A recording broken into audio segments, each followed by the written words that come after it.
She going home. She going home. She went home. No apartment for you. Hey y'all, it's Chloe and we're back with another Married at First Sight season 14 episode 7 review. And I am so excited and so happy because we don't have to see Alyssa anymore. Or do we? Or do we? Y'all, I don't know. All I know is that Chris shows himself point blank in the period. Okay, point blank in the period. Sis, grab your phone and take your dog allergy and bounce. Anyway, y'all know how we do it over here. It's going to be scene by scene. We're going to deep dive into it. We're going to break some stuff down because I feel like somebody been lying. Somebody been lying. But anyway, y'all, don't forget to hit that like button. Subscribe if you've been watching and you ain't subscribed yet. I don't know what you're doing. Just do that. And if by the end of this review you be like, oh, I like your girl over here, go ahead and press that subscribe button. I appreciate it very much. Let's get into this review. It's day 7 of all the couples being married, okay? And they done took the bus ride and the plane and ain't nobody getting into no argument. So far, I'm like, it is what it is, okay? Now, everyone is about to getting ready to move into these apartments, and we get to see where they come from, where they live, and what they live in arrangements and situations look like, okay? Child, the living arrangements is a little suspect. That's all I'm saying. Because I just want to acknowledge some things before we go into it. How old are we and we got roommates? How old are we and we got roommates? Okay, just had to ask some questions. That's it. That's all. Now let's get into it. So we get to see Lindsay and Mark the Shark move into their apartment. Well, you know, their first night in their apartment. Now listen, Lindsay is just like really taking over. She already coming in. She already want to take the laundry, take his dirty laundry, wash it or whatever. And Mark is like, it's been a lot, okay? I appreciate her nurturing spirit and everything, but it's just been a whole lot. Homegirl talking about getting him a water bottle and everything. I'm like, sis, you're doing too much. Y'all just walked through the door. You literally just walked through the door. You don't even know where the wash machine at. And you already ready to wash some clothes. Chill out, relax. It's pressure, okay? You putting pressure on him. Okay, Mark is sitting here like, listen, she's a lot. I'm just hoping that this isn't going to be a lot because she's a lot, okay? Child, they done got into the bed. As soon as they lay down, she done wrapped her arm around him. He looked over like, you still here? You still woke? You still bothering me? Go to sleep. Mark just looked like, ooh, I don't know how much longer I'm going to be able to deal with this, but I'm going to just give it a shot and see what happens. So Elijah Wan and Katina move into their apartment, child. The first thing, of course, Elijah Wan want to do is open up a daggone oven in a microwave talking about something. This will all the magic happen. Elijah Wan chill, okay? He like, they done gave you a pan to start you off with. They got pots and pans. They should. Like, what? Every house should have pots and pans. Now, if I'm going to cook in it, that's a whole different conversation for a whole different day, okay? Katina's sitting here like, I don't know how this gonna work. He gonna talk about something. When you going shopping? First of all, when you going shopping, Elijah Wan? If she gotta cook the food, the least you could do is go daggone buy it. Go buy it. You want her to cook, you go buy the food. Meet the girl halfway somewhere in the middle. He be getting on my nerves, just being extra for no reason. Now he want to role play. Talking about something. Oh, you go over there. I'm going to sit right here. I'm going to sit right here. And you go over there. And you act like you about to cook. And she like, what you want to act like I'm cooking? Some breakfast? You want some eggs? You want some bacon? Like, what you want? And I'm sitting here like, Elijah Wan. See, this is what happens when you not, when you be lying about what you really want. Because he did tell Pascal that it's not a deal breaker. It's not a deal breaker if she don't cook. But he definitely acting like it's a deal breaker. Definitely is. So he wants to tell her, listen, I'm used to living by myself and grabbing bread and peanut butter and going. But now that I have a wife, I know that I can't do that. Who said you can't? Boy, if you don't go in there and grab that bread and that peanut butter and go, like, what you talking about? Because you got a wife, she's supposed to slave in the kitchen for you? Sir, absolutely no. You've been doing just fine with your bread and peanut butter all this time. Ain't no need to change it. Okay, you look pretty fine to me, hefty, skin glowing-ish. You look okay. You look okay.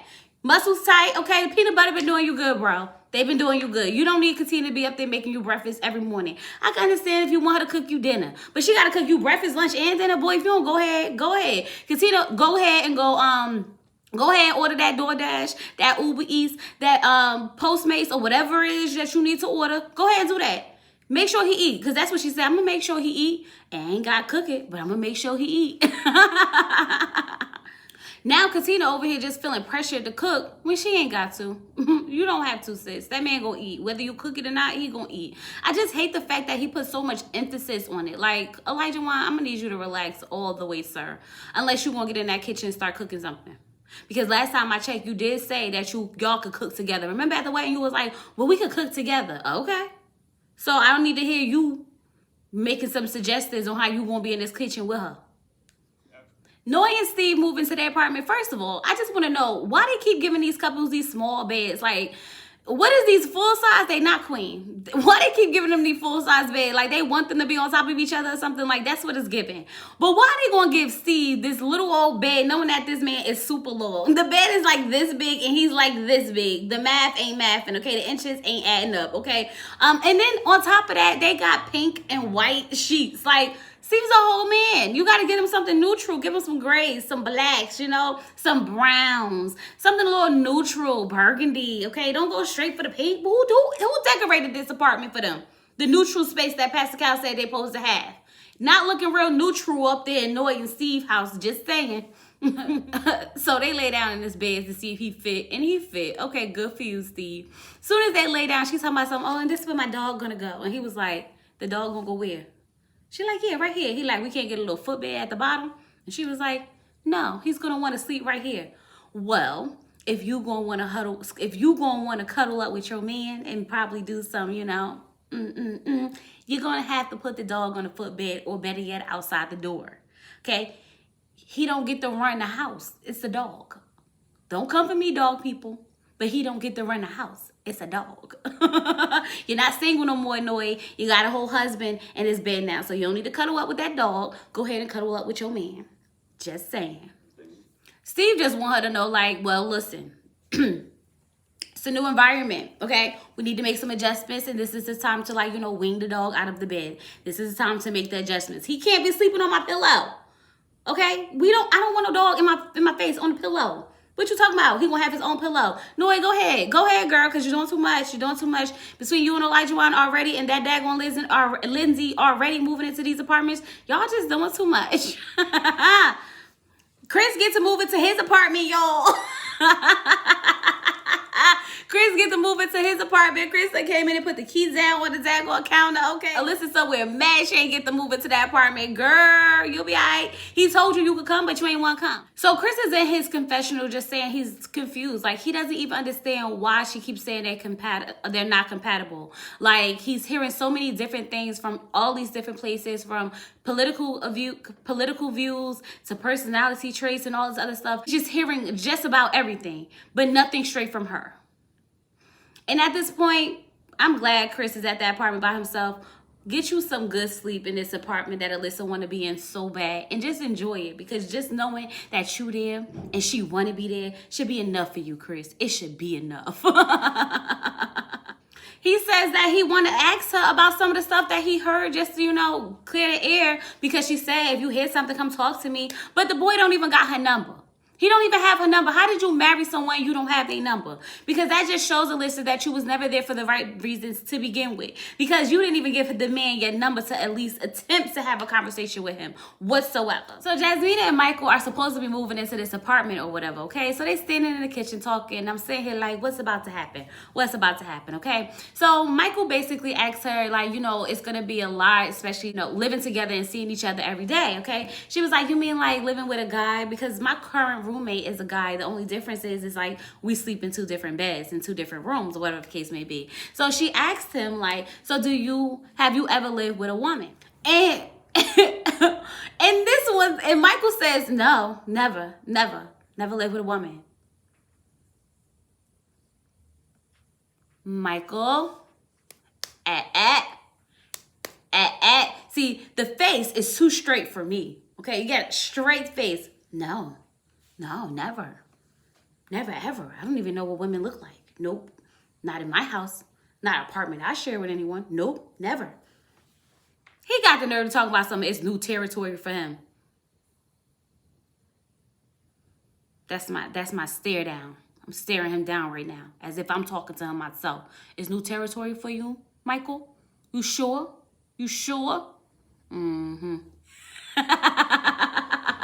That daggone Michael, y'all cannot wait to get into Michael and Jasmine later on down the line because I got a lot to say and I'm getting ready and I'm getting roused up. Okay, can't y'all tell? So here's the thing, okay? Michael's gonna move in, but Jasmine said she's not gonna move in yet because she gotta find a new doggy daycare for her dog. Okay, so bring the dog with you to the new house and find a new doggy daycare for the dog. I'm confused as to like what you doing all this for. She said that, you know, she just wanna get back into the regular swing of things. But this is not the regular swing of things anymore, sis. You need to be in the apartment with your husband and bring the dog with you.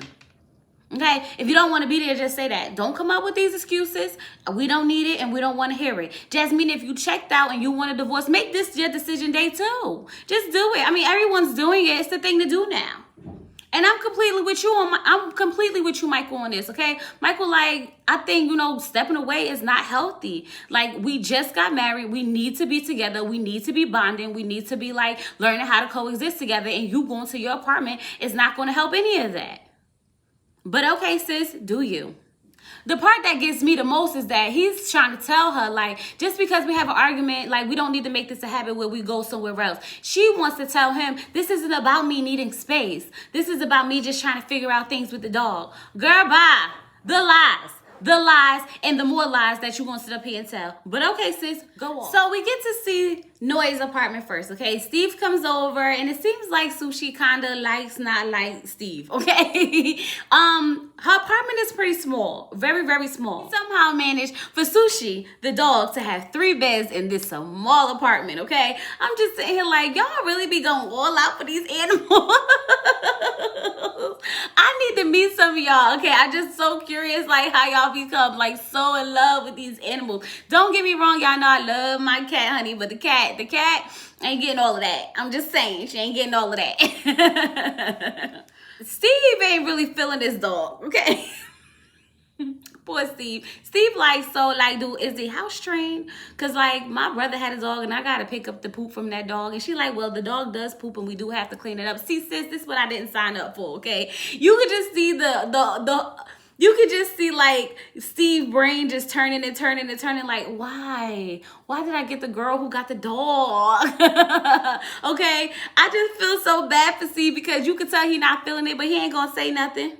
Steve just trying to figure out this whole dog situation. He like, so you gonna bring the bed for Sushi or 3 beds? What you gonna bring? She like, I'm gonna bring that bed, but then the dog gonna sleep in our bed anyway. So girl, why even bother bringing the bed at this point? Because you already told Steve that the dog is gonna be in the bed in between y'all on the pillow. Okay, so he might as well just go ahead and get him a whole nother room and not even share a bed with you at this point. Let the dog be a dog. The dog is a dog. Okay, the dog is a dog. Period. Point blank, and that is the end. Okay, the dog will be okay to sleep in the dog bed so that you can sleep with your husband.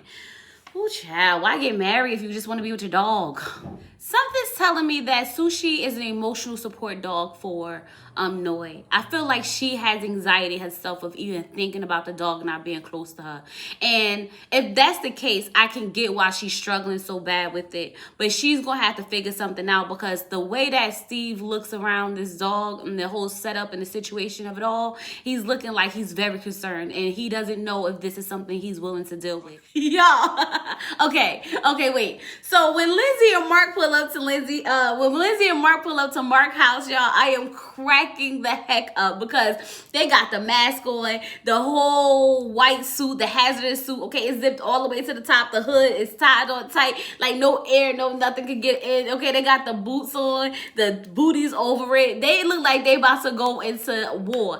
I don't blame them, not one bit whatsoever, but what I am going to say is, Lindsay, you are better than me, sis. You are way better than me. I say because Mark would have had to handle that on his own.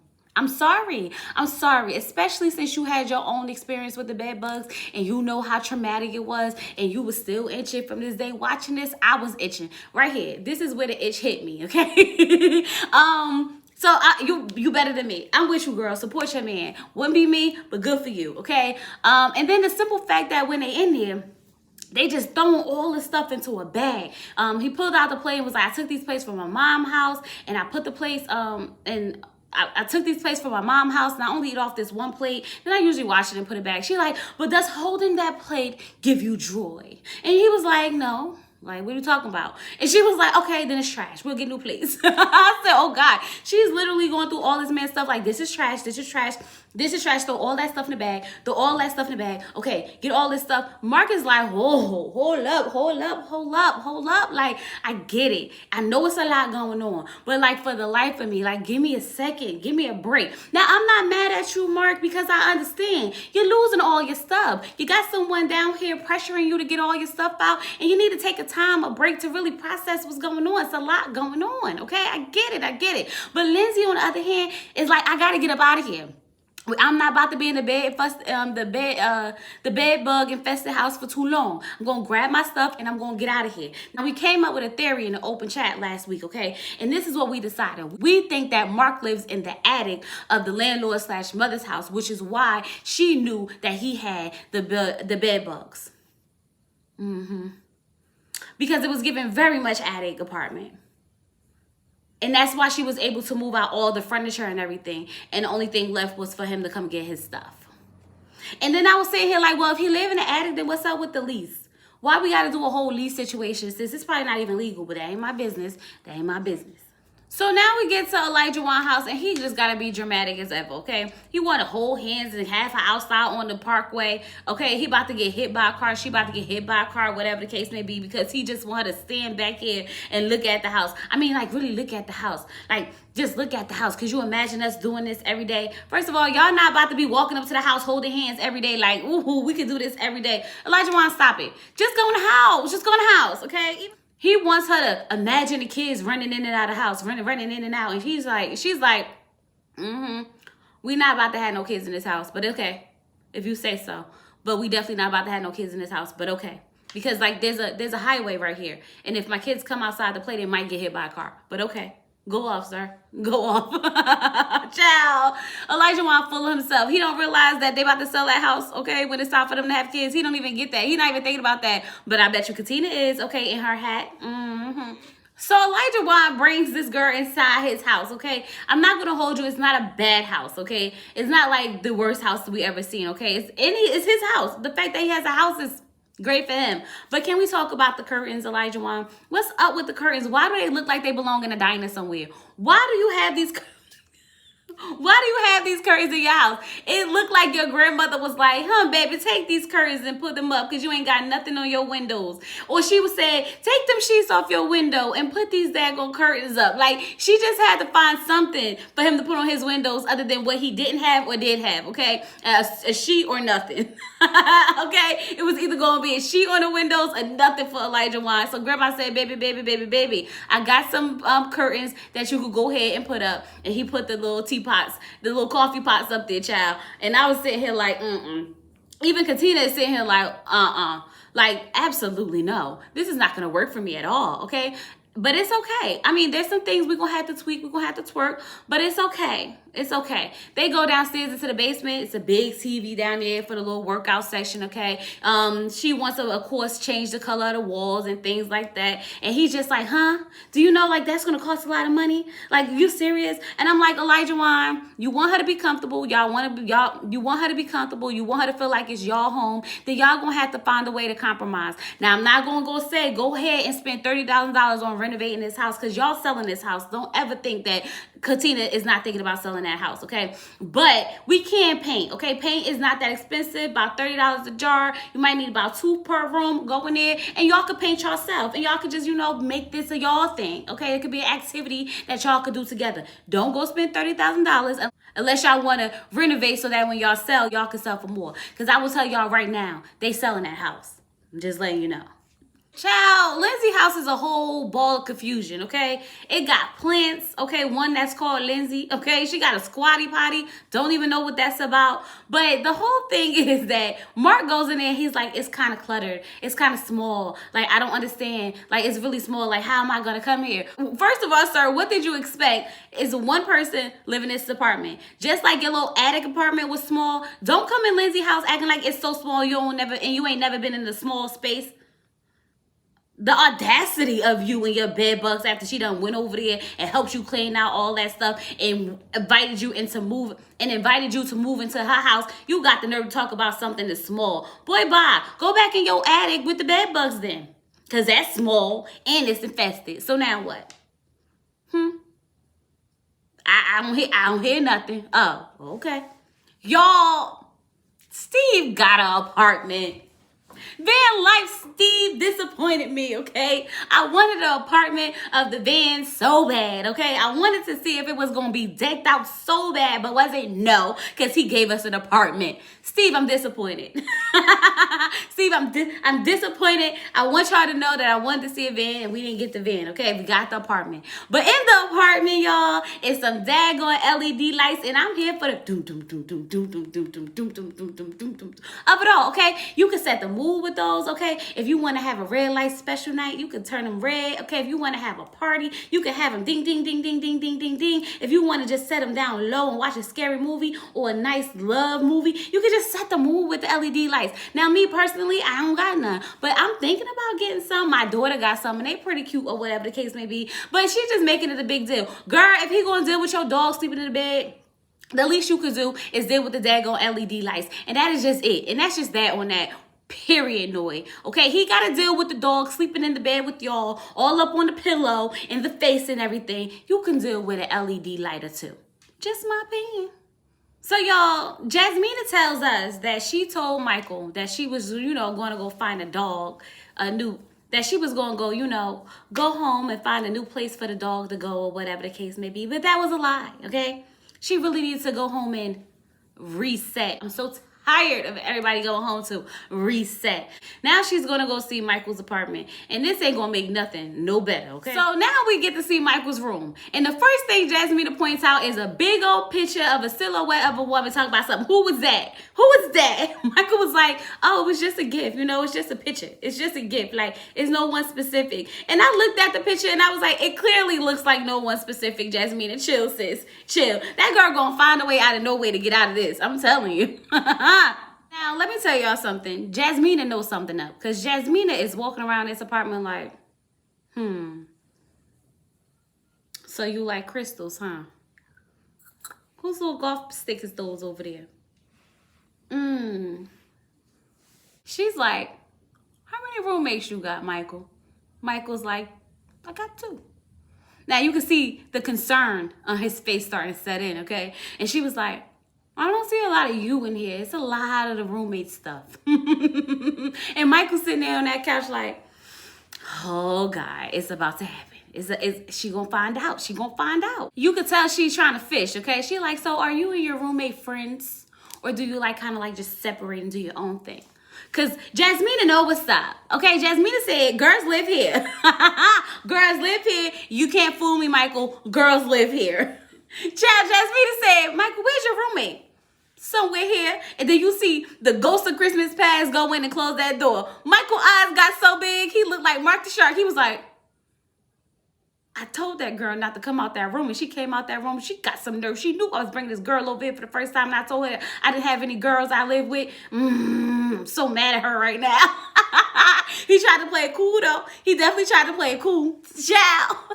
Jasmina said, didn't know you had a girl roommate. He said, I know. She was like, wow, you never told me that. He was like, the time never came up. He was like, the topic never came up. She's like, it definitely did. I told you I have a male roommate. And I also asked you, have you ever lived with a female? And you said no. And he's like, no, I don't remember that. Now, Jasmina is instantly annoyed, and she has every right to be, okay? Because she says, he didn't tell me he had a woman roommate, and if I would have never saw her, when would he have told me? And I'm with you. Now, I have 2 theories, y'all, and y'all pick which one y'all want to rock with, okay? One theory is when Michael said he haven't lived with a girl, he meant romantically. I never lived with a girl romantically to really interact with a female, to know how she lives, to be with her every day type of situation, okay? Or he had something going on with one of the roommates once in a while, okay? Every now and then and again, okay? And he just didn't want to bring it up because he knew that if he would have brought it up, her mom was going to go there and it probably wouldn't there. Okay, but Michael, this not looking good for you either way, because all you had to do was say you had female roommates. She got a male roommate. It balances each other. It balanced each other out. Okay, if you could live with a man, then I could live with a woman. Plain blank in the period. But because you decided to hold this information when the conversation has been brought up plenty of times, it's looking real suspect to me. Okay, and then for the homegirl to not even come out and say hi, hey, nice to meet you. Okay, yeah, I'm his roommate. Seemed very sus to me, because if I had a roommate that I was platonic with and he was a man, okay, and I brought my man over, I'm just gonna introduce them in passing. It ain't gotta be like we gonna sit down and play cards. We could just introduce each other in passing. But the way homegirl done came by like the ghost of Christmas past, went back into the room, ain't say not one word, was real suspect to me. Like maybe she was in her feelings or something. I don't know. I don't know. Y'all tell me how y'all feel about it, because I'm feeling real sus about it. Just saying. Michael. I'm eyeing you down. I'm eyeing you down right now, bro. And I honestly think that Jasmina was really, really over it, because we didn't even get to see Jasmina's apartment. I'm sure I didn't miss that. I'm sure I didn't miss that. If I did, y'all let me know if y'all saw her apartment, but we didn't see it, okay? So she probably was like, I'm done for the day. I'm done. He can stay here with his roommates. He can move into that apartment. I'm going to go find my doggy daycare for my dog. Not Mark's cat being named Chloe. Okay, for the kitty cat named Chloe. So weird looking kitty cat, but nonetheless, it's named Chloe, and it's a cat, and I'm here for that. y'all know I was gonna peep that, and I was gonna call it out. It is what it is. Okay, like it and love it. Mark a little concerned because Lindsay cat's out there hissing and meowing, and I would be concerned too. I don't deal with the hissing and meowing for the cats. Okay, so he's like, look. They don't get along. This is a whole nother thing I can't control. And I don't need this type of energy in my life right now. And I'm just sitting here like, that's 5 cats too many. That's a lot of cats. That's too much cats. If even for me, it's too much. Y'all, it's hilarious to me because now Michael and Jasmine are talking, okay? Getting ready for the big move, okay? So Jasmina goes, when we were at the apartment, I don't know if I didn't hear you correctly or not, but I did hear you say you had a female roommate, right? He said, did I say A? And she said, you said A. He said, like, one? That's not what I meant. So what do you mean? What did you mean? How's she supposed to take it, Michael? Okay, how's she supposed to take it? So she's like, so you have 2 female roommates? And he was like, yeah. And I'm like, Michael, you just keep digging this ditch. You just keep digging it. Like you went and got your old shovel and you decided that you was just going to dig it, and dig it. Now you sit here leaning on the daggone suitcase just looking stupid because you just didn't know how to be honest and upfront from the beginning. Not only did you lie about not living with a woman, you then lied about how many female roommates you had after she saw the one. So not only did you just admit to the one, now you admitting to the 2. Child, can you just tell her all at one time? Why you just didn't tell her you had 2 at the time? Because at this point, it's just looking real sus for you. Real sus. It's like you're just hiding stuff and hiding stuff and hiding stuff. And I don't see at this point how you could just be purposely not saying stuff at this point. Child, he's still trying to convince her that, you know, like, the conversation ain't really come up. And she like, wait, what are you talking about? It came up so many times. I told you I have a male roommate. You could have said, I have a female roommate. I asked you, have you ever lived with a female? You had the perfect opportunity right then and there and say, yeah, currently I have 2 female roommates. But you didn't do that. So stop sitting here trying to convince this girl that the conversation hasn't came up when this came up plenty of times. Plenty of times. Child, Michael, it's not looking good for you, sir. It's not looking good for you. The little bit of glimpse of hope that Jasmina had when she came back, it's gone. It's completely gone. He's basically like, so does me not telling you make it seem like I was trying to hide it? Absolutely, it does. It does, especially when you had the chance to say it plenty of times. Looks like you was trying to hide something. He goes, I admit it was a bad judgment call. Absolutely, it really was. Because now you look sus. Real sus. Real sus. Because now you put something in the air that didn't have to be there. Because if you would have just said it from the beginning, it would have just been that from the beginning. But now we done been through so many different sections of you not living with women to you actually living with a woman to now living with 2 women, and you had plenty of opportunity to tell this girl that. So I feel the same way Jasmina feel. What you hiding, sir? What you hiding? So here's the thing.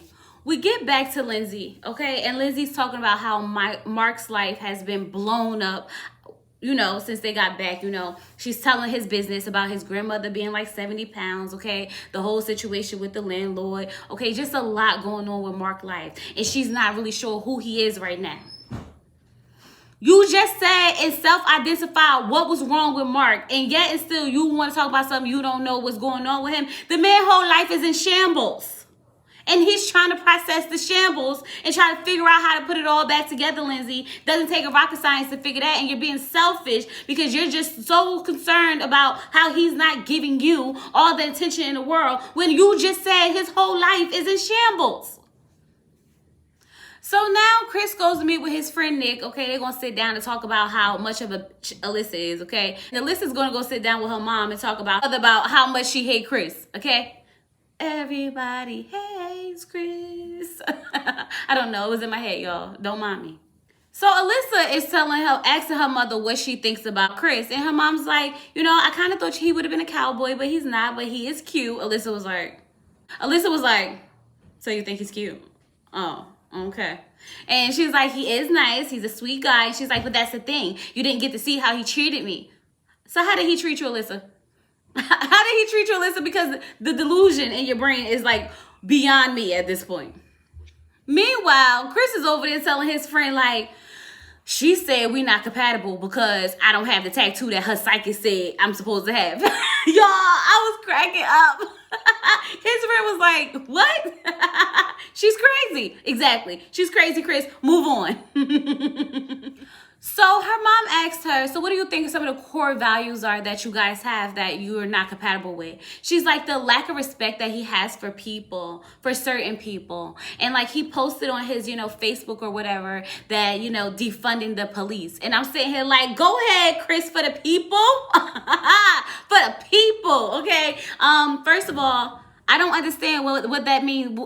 First of all, I don't understand what you mean by the lack of respect that he has for people, for certain people. Okay? Miss All Lives Matter. That's what it's given. Okay? If you understood what they meant by defund the police, then you would just have to understand. Chris already said his friend is a daggone police officer. So he gets it. He understands. If his own friend can still be his friend after he posted what he posted, you didn't even give the man the opportunity to even defend himself. So it doesn't matter what he posted because all it mattered to you was that you didn't like him. It has nothing to do with defunding the police. It has everything to do with he doesn't look like the man you wanted him to look like from the first moment you saw him. So for you to go up there and try to make this about defunding the police is beyond the F out of me. Go ahead and go sit down in the corner. Okay? Chris is basically just telling his friend, like, sir, like, you're my best friend. You're a police officer. And, like, I would like the opportunity to explain to her what I meant. Like, we can have a reasonable conversation about what I meant. And we can agree to not disagree, whatever the case may be. But everything she's hearing is from someone hearing this and someone hearing that and nothing from me. Like, I'm with you, Chris. I'm with you. Alyssa, go ahead. Go home. This is your decision day, Chris. This is your decision day. It's the whole, we need to have better trust and communication for me. How? When he don't even have your phone number? How? When you don't even want to sit next to him? How? When you don't even want to swim in the same water as this man? How y'all supposed to have trust and communication? How?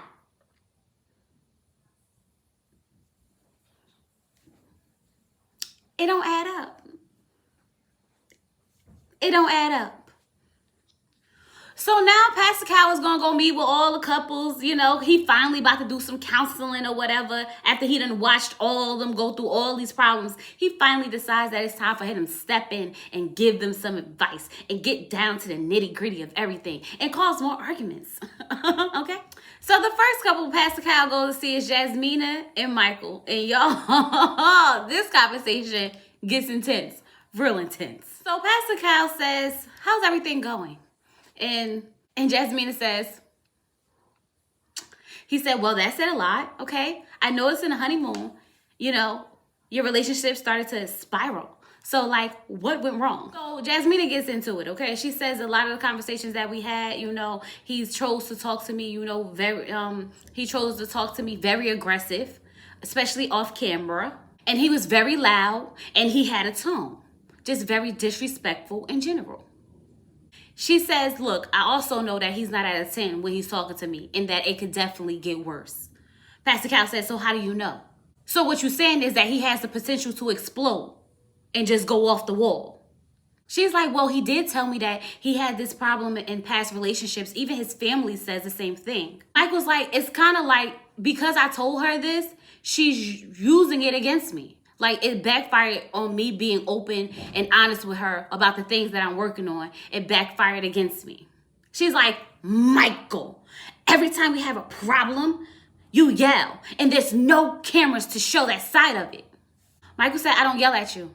Now, Michael, we're not about to do this. I said, oh, tone much?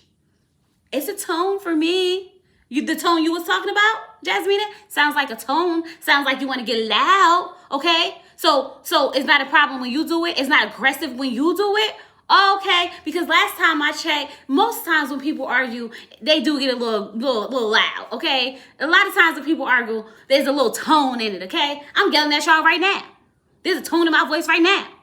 Does that mean I'm about to go ballistic and haywire and go snap on somebody? Absolutely the F not. But okay, Jasmina, go off, sis, with the tone and the aggressive and the yelling of it all. Child, Michael had to get out what he wanted to say, okay, by any means necessary. He was like, whoa, hold up. Wait. Sorry to cut you off, Pascal. Pascal said, let me take off these glasses because he must have forgot who I am. Y'all sitting here cracking the heck up. Michael says, listen, if you want to say that I had a tone with you, I give you that. If you want to say I was talking to you in a condescending way, I give you that. But to sit here and say that I was yelling, nah, I'm not giving you that because I wasn't yelling at you. She's like, well, you've been aggressive. You've been yelling. And I'm sitting here like, oh, are you getting aggressive? Are you about to start yelling? Because I definitely hear a tone, Jasmina. She's trying to get him to say that he's been aggressive. He's like, I ain't never said I've been aggressive. I never said I've been aggressive. Like, I would never use that word, ever. Against myself, no.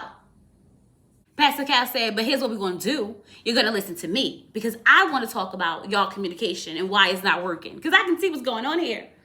Okay, I can see what's going on here. You're both like each other. You get loud, she get loud. You get condescending, she get condescending. You catch a tone, you catch a tone. But it's only a problem when he do it, Jasmine. Pastor Cal's like, so you understand, so Michael, you understand that honesty and transparency and good communication is needed in a relationship, right? Okay. And Jasmina, you understand that forgiveness is needed in a relationship, right? Okay. So Pastor Cal basically says, listen, next time you start talking at her, Jasmina, you tell him I'm not your enemy. And then you correct yourself. Jasmina says she's willing to say that to him. He says he's willing to correct, but only time will tell, y'all. Only time will tell. So now Pastor Kyle goes to see Elijah Wan and Katina, okay? He comes in, he like, it smelled good. She like, I made some spaghetti and some garlic bread because you know that's his requirement. Pastor Kyle came in like, look, I'm going to be honest with you.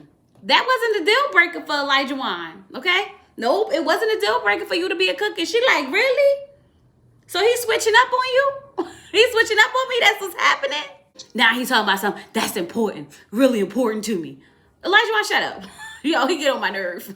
He's talking about something. He has a level for his wife, okay? And the level of that wife is to cook, okay? Like they talked about it. But you didn't say that to Pascal when he was looking for you a wife, though, okay? Not saying they was going to give it to you, but yet and still, you ain't say it. Pastor Kyle like, look, you got the wrong century, bro. Okay, it's 2020. It's 2022. These women ain't in the kitchen cooking for you every day, okay? Not 3 days, not 3 meals a day, okay? So you better, get with the times. Get with the times. He like, no. Of course I don't think that. I tell her all the time, I'm going to cook sometimes too. Some nights I'm going to cook. No, Elijah Wan, you never said that. You never said, we didn't hear you say that. We didn't hear you say that at all. You just said you couldn't even grab the peanut butter and bread because you expect her to have breakfast ready for you. So we didn't hear you say that. But okay, go off, sir. Pastor Kyle brings up the fact that when they was on a honeymoon and they was riding them horses, that he didn't like the way Elijah Wan was talking to her. And he wanted to make sure that her voice is being heard. He asked her, do you feel like your opinions are valuable in this relationship? She does this long pause, looking around in the space and everything, like she's trying to figure out what to say. And she eventually says, yeah. And I'm like, you don't feel that way. Because if you did, you wouldn't have took that long to answer. But okay. So Pastor Kyle asked him, like, have y'all been intimate yet? And he's like, no. And Katina's just sitting there looking. And he's like, so is this a mutual decision? And she's sitting there laughing. And he's sitting there laughing like, I mean, yeah, somewhat. I mean, no, it's my decision. How is it your decision? Whether or not y'all have be intimate or not. Like, I thought it was mutual. Make up your mind, Elijah Wan, because it's giving very much controlling. He don't want to be intimate with her because he don't want to come off as an F-boy if this don't work out because he already had sex with her, basically. Elijah Wan, nobody's buying this, okay? It's giving any, mini, weeny, teeny, little man, okay? Is that how the song go? Y'all know how it go, okay? It's giving that. So now we find out that Katina feels like maybe he's not sexually attracted to her because he don't want to have sex with her because he's not really communicating why he don't want to have sex with her. And he like, I just can't understand why she would think that. Why? Why? Because you don't want to have sex with her. So basically, Pastor Cal gives them the go to have sex, okay? As if they didn't know they could already do that, whether he gave them the go or not, but okay. So now Mark and Lindsay are talking. And Lindsay's telling Mark that she feels like she's getting two different versions of him. Ever since, the things happened with the landlord, the bed bugs and everything, she's been telling him, like, I see a shift in your demeanor. You need to tell me what you need. And I'm just sitting here thinking to myself, Lindsay, it's nothing that you can do but be supportive and not add to the stress that this man is already under. Okay, I understand you want to be there and you want to be nurturing, but sometimes you have to let a person go through what they're going through, and when they need you, then they will call on you. Be supportive and don't add to the stress that the man is already under. So she's telling him that she sees red flags, and he's like, well, I see red flags too. Now she's frustrated. Now she's aggravated. Now she needs a moment because she doesn't want to say anything and she wants to think about what she has to say. She's selfish. So now Pastor Cal goes to talk to Noe and Steve. And Noe looks so cute with her little genie ponytail, okay? They look kind of happy or whatever. So they start talking about the fact that they both know they want kids, but the number of kids they want is completely different, okay? He's saying, maybe I want 2. She's like, I definitely want 3, and that's it, okay? He's like, but how do you know we're going to have enough time, resources, love, patience to give to 3 kids? Let's just shoot for 2 and see what happens. But Noe is not ready to budge on any of that. But this is the thing, sis. You don't even know if you could have 1. You don't even know if you're going to be pregnant.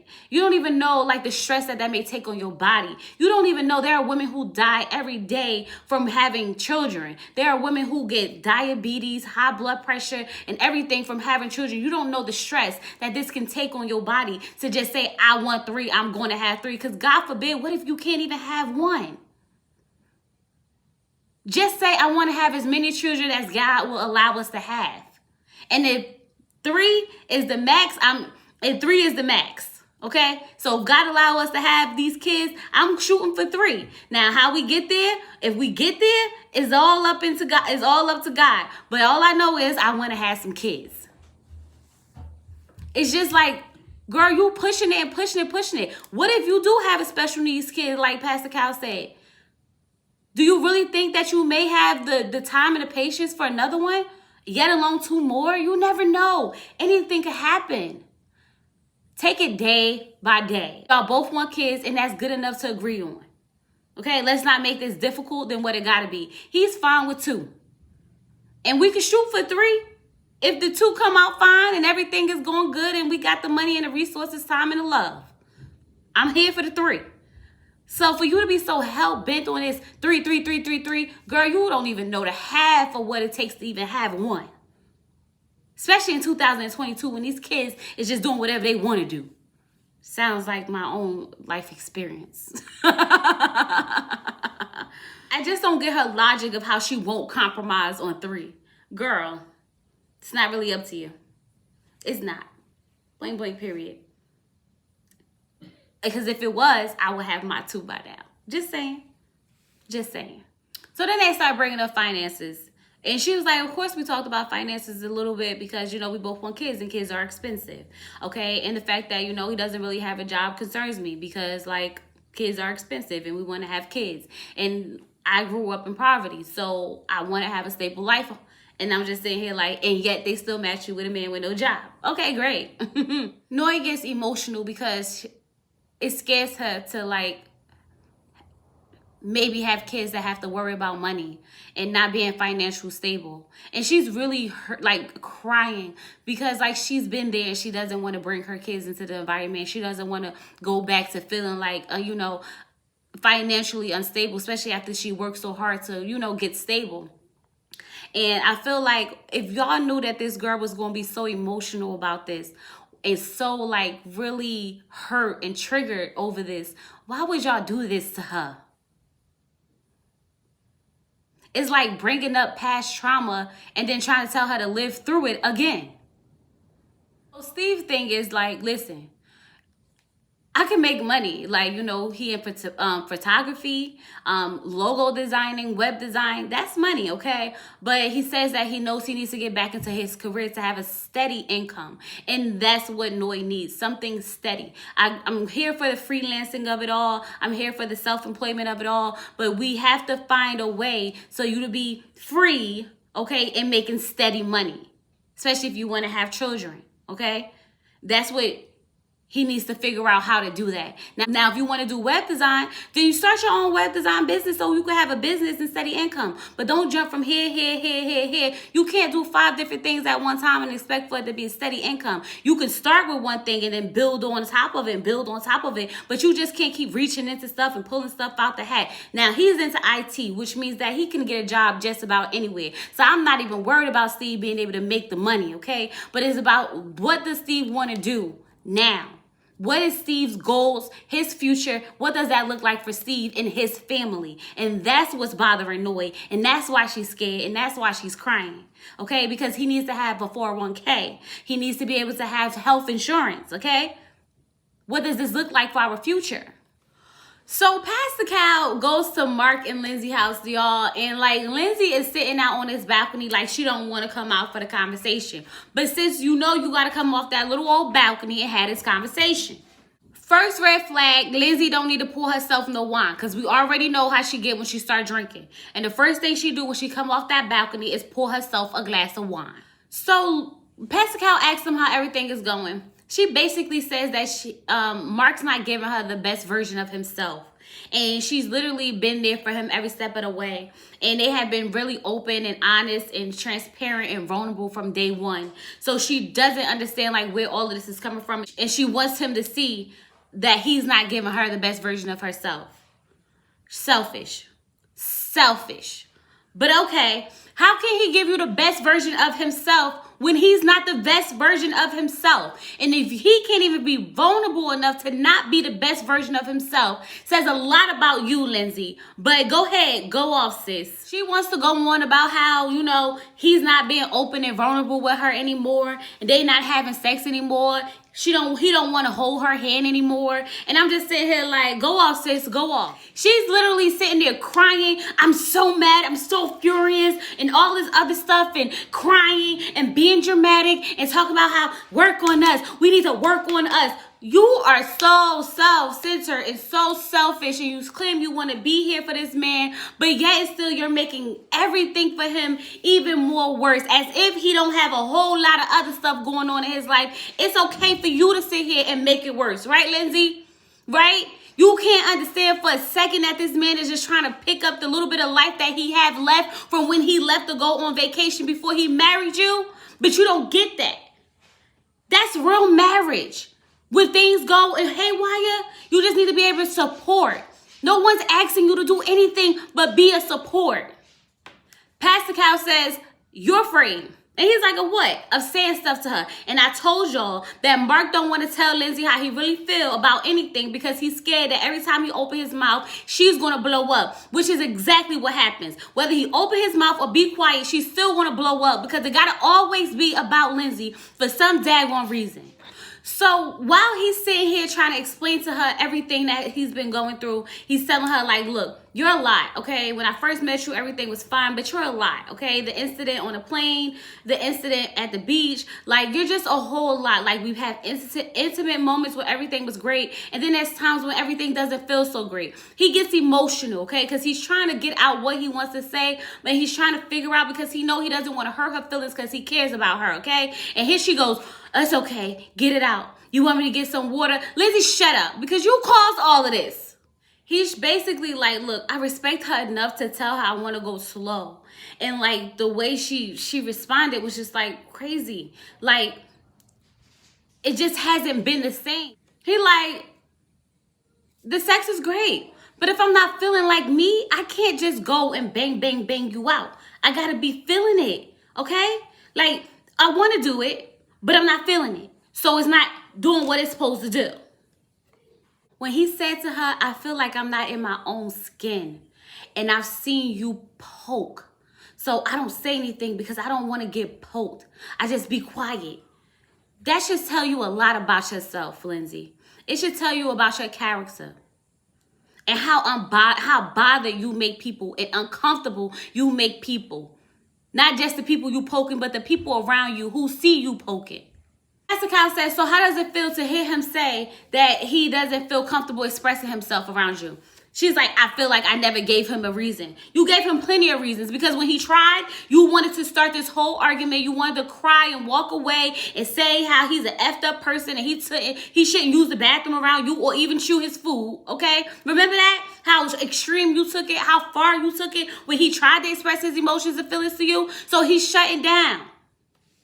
She got the nerve to talk about something. I don't even know what he said. It was just a run-on sentence. It was not. He took so many pauses. He literally sat there and cried. He took a breath every now and then. You even rubbed his back and asked him that he want some water. So it was not a run-on sentence, Lindsay. If you're drunk, just say that. If you can't understand when someone's telling you something, then say that. But what you're not going to do is sit here and insult this man to the point where he's basically proving what he said. He can't express himself to you because this is how you behave, like a child who doesn't know how to communicate. Pastor Cal's trying to get her to understand that just because you speak with no filter doesn't mean that that's the greatest thing. You walking around like that's a badge of honor, and it's not. And you need to understand that. Now, Pastor Cal try to get them to understand why they together. You needed someone that was going to be there, and nurture you, Mark. And you needed someone that was going to be a lot with you, but tame you, Lindsay. Child, look, just tell her not to drink. And tell her not to be selfish. And then this could work. That's it. That's all. Mark basically lets her know, like, listen, you need to let me be able to go through things the way I go through them. And if I need your help, I know that you're there. And that's what I've been trying to tell you, Lindsay. Just be his support. And when he needs you, he will call for you. He knows you're there. But he needs to be able to process his life through his own lens before you jump right into his skin. And try to be his eye. Alyssa comes to the apartment, y'all, but she got to knock. Because sis ain't got no key because she not moving into that apartment, okay? So Pastor Cal sits down and asks Alyssa and Chris, like, so, what's up, okay? He was like, look, from day one, she's been, like, standoffish, okay? I've heard her use the word, she's been robbed, she's been gypped, we not compatible, things ain't going the way she wanted to go. And I'm surprised he didn't even say that. He heard her say she hate him, okay? But he didn't go that low, even though she went that low. But okay. Pastor Cal asked her, okay, Alyssa, so when did you first start feeling disappointed? She like, when I first saw him at the wedding, I felt like he wasn't my physical type. So sis, you was already out of this before you even got in this, okay? So why even say I do at this moment? Why did you even kiss this man on a wedding day? Why? Then she's talking about I could have left them, but I didn't, okay? Because, like, I wanted to see why we were matched. No, you didn't, because you didn't even talk to that man. You had that man sitting downstairs the whole time while you was crying to production about how you don't like him, how you don't want to share a room with him, you don't want to be with him. Miss me with the BS, okay? Alyssa, everything that you about to sit here and try to say it is, it isn't, okay? You didn't even give this man your phone number. So you was never trying to figure this out or see why you were compatible. Because everything you got to say about Chris is something that you heard or saw. Nothing that Chris has actually done to you. But go off, sis. Go off. Pastor Cal asked her, like, so have you guys talked in depth about any of these things? No, because stuff kept happening. What's the stuff that kept happening, Alyssa? You having a meltdown every time he came around you? What's the stuff that kept happening, Alyssa? I'm waiting. She's talking about something. I just kept feeling like I got pushed down into the ocean by a cinder block and I just couldn't get out. No, sis, you didn't even get in the water. We saw you. You didn't get in the water. So bad analogy. Talk about something, you was getting pushed down into the ocean. We saw you say that you didn't want to get in the water with him and swim with him. So bad analogy, start over, pick a new one. She said that she felt like they had some good times, like when they was paddleboarding. I was like, I'll give you that because I felt like it was good too. But right after y'all was paddleboarding, you caught an attitude about how you didn't want to go swim with him. Remember when he took off his shirt and you didn't want to do nothing with him and you didn't like him, don't bring him by you? Then you got the nerve to talking about, and when we was playing tennis, it was like a glimmer. No, it wasn't, because as soon as y'all went to sit down, it went left, all the way left. So, Alyssa, it's not adding up, sis, okay? Then she tried to tell us the reason why she didn't want to move in with him is because she's allergic to dogs and his dog got a lot of hair. Do you even see his dog? Do you even know what his dog look like? Girl, don't you rescue dogs? Don't you have a dog and you allergic to dogs? Child, miss me with the BS. I'm not even about to go back and forth with this daggone Alyssa. But what I am going to tell you is that Chris said at the end of the day, he want her to be happy and him to be happy. And that means for him, it's a no. This is his decision day and he wants a divorce, okay? Where's the paper? I want my divorce today, right now. Okay, she gonna actually sit up there and start crying. Like she can't believe what's happening. Like, sis, you didn't say you hate him. Girl, bye. She gonna gotta walk away. She gonna say, where's my phone? He gonna hand her the phone. She snatched that phone so fast. I said, girl, bye. You upset. The reason you're upset is because you don't get the apartment. It's all about the apartment. You just want to be in an apartment. I don't get to stay in an apartment now because of him. Bye, Alyssa. Bye. Bye. I hope you get in really bad traffic on the way home. Bye. Bye, girl. Bye. Y'all, they crazy. But what I will say is that Alyssa is up out of here. And I'm thinking like, Chris, you got money because I heard it's like a $50,000 fine if you leave this show early. So you must got a little coin, okay? I hope they don't fine you though because you deserve to leave. When someone says they hate you, you don't need to be in their presence. That's it and that's all. And that's Married at First Sight. Don't forget to like this video, subscribe, comment down below and let me know what you think. And I'm going to talk to you guys later. Peace.